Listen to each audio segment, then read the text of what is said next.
Parfait. Donc, nous allons créer notre premier tableau croisé dynamique sur l'évolution des ventes.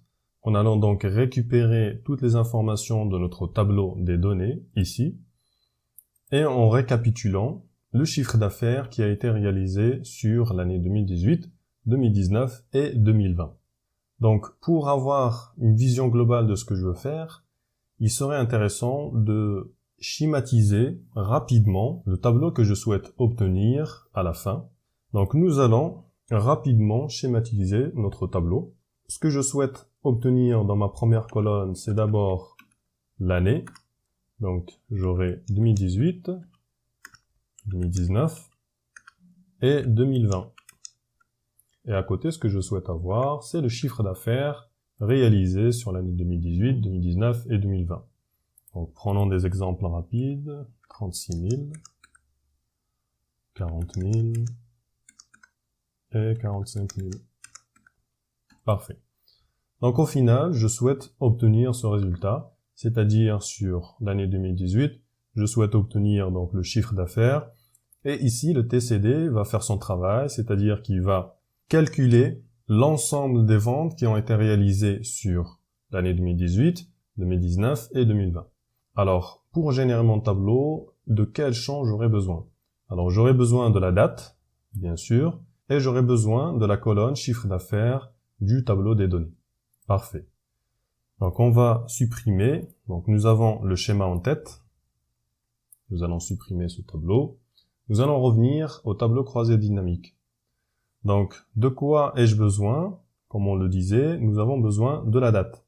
Alors, nous avons deux manières de le faire. Soit venir cocher, et le TCD va automatiquement ajouter notre champ dans l'une des zones qui se trouve ici, ou bien le faire manuellement. Donc, si je souhaite organiser à ma façon mon tableau, je peux très bien prendre le champ et le glisser dans la zone que je souhaite pour créer mon tableau. La date, comme nous l'avons schématisé, se trouve au niveau des lignes. Et ensuite, ce que nous avions également, c'est le chiffre d'affaires. Donc, le chiffre d'affaires, en principe, ça va dans valeur. Puisqu'ici, dans la zone valeur, nous allons retrouver principalement que les données numériques. Parfait. Donc ici, nous allons retrouver notre tableau. Mais comme vous pouvez le voir, ici, le TCD, il a bien fait son travail, sauf qu'au niveau de la date, il a regroupé toutes les ventes réalisées le même jour. Donc ça, c'est parfait. Mais malgré ça, nous avons des centaines de lignes, ce qui n'est pas vraiment lisible. Si je reviens au niveau de mes données pour vous donner une idée précise, donc ici, ce qu'il a fait tout simplement, c'est par exemple pour le premier jour de l'année 2018, ici, donc nous avons deux ventes qui ont été réalisées ce jour-là. Donc nous avons un chiffre d'affaires réalisé sur la première vente qui est de 636 et une deuxième vente à 2601 €. La somme des deux est égale à 3237, tout simplement. Donc il a regroupé toutes les ventes réalisées par jour. Ce que je souhaite obtenir comme résultat, c'est de regrouper mes chiffres d'affaires non pas par jour, mais par mois. Donc ce que nous allons faire pour cela, c'est aller dans Analyse. Donc tout en restant ici sur notre première colonne, nous allons ici dans Groupe. On va cliquer là-dessus. Et ici, nous allons dans Grouper le champ. Parfait. Donc ici, comme on peut le voir, notre champ est organisé par mois. Donc ce que je souhaite obtenir comme résultat, c'est de le faire par rang, comme ceci. Donc je peux très bien sélectionner plusieurs groupes, c'est-à-dire je peux très bien le faire par an et par mois. Donc j'aurai en fait dans les années, j'aurai une sous-catégorie qui est donc organisée par mois. Donc allons voir le résultat ensemble. Je vais cliquer sur OK. Parfait. Donc ici, ça m'a permis, comme on le disait, d'avoir d'abord l'année 2018, mais d'avoir comme sous-catégorie les mois. Donc janvier, février, jusqu'à la fin de l'année.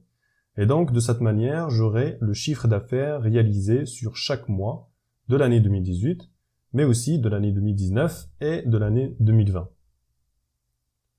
Parfait. Je peux très bien les organiser par trimestre.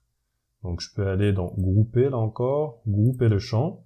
Ce que je vais faire du coup, c'est désélectionner le mois et sélectionner plutôt le trimestre. Donc ça aussi c'est possible. Et donc en cliquant sur OK, la magie du TCD opère et nous avons un résultat très intéressant, c'est-à-dire le chiffre d'affaires réalisé par trimestre. Comme je vous le disais, ça va dépendre vraiment de ce que vous souhaitez obtenir comme résultat. Donc il y a des personnes qui vont préférer, par exemple dans le cas de la lecture du chiffre d'affaires, d'avoir des résultats par trimestre, alors que d'autres ils vont préférer l'avoir par mois, etc. Donc l'organisation de notre tableau va dépendre vraiment de votre besoin. Parfait, donc moi ce que je souhaite pour mon tableau de bord, c'est bien détailler l'évolution des ventes mois par mois. Donc je vais revenir dans Groupe, je vais donc grouper les champs et je vais désélectionner trimestre et le faire plutôt par mois. OK. Parfait. Donc nous avons notre tableau. Ce qu'on souhaite faire maintenant, c'est insérer un graphique qui va nous permettre une lecture visuelle de l'évolution de notre chiffre d'affaires. Et nous allons pour cela aller dans l'onglet Analyse. Et nous avons ici dans les outils, graphique croisé dynamique. Donc c'est un graphique qui est lié à notre tableau croisé dynamique. Donc on va cliquer là-dessus. Parfait. Et donc ici, tout simplement, vous allez devoir choisir le graphique qui représente le mieux ces données-là. Donc pour une évolution, le mieux c'est d'opter pour un graphique en courbe. Parfait, donc on va rester sur le premier choix. OK. Et donc nous avons notre graphique qui représente l'évolution de nos ventes mois par mois de l'année 2018 jusqu'à l'année 2020. Parfait. Donc ici, vous avez la possibilité de filtrer l'information. Donc si par exemple au niveau de l'année, vous souhaitez retirer l'année 2018, donc c'est possible en cliquant là-dessus. Et donc c'est ce qui fait la différence entre un graphique normal et un graphique croisé dynamique, c'est d'avoir ces filtres manuels qui vont nous aider à lire l'information, détailler un peu plus sur une information donnée. Donc ce que nous allons faire, c'est revenir, sélectionner 2018. Donc ici c'est parfait, nous avons notre graphique que l'on va utiliser sur notre tableau de bord. Donc nous allons, il ne faut pas l'oublier, changer le nom de notre feuille. Donc ici nous allons mettre évolution du CA. Parfait. Je vous propose de passer au prochain tableau croisé dynamique qui va nous permettre de lire les informations concernant les ventes réalisées par région.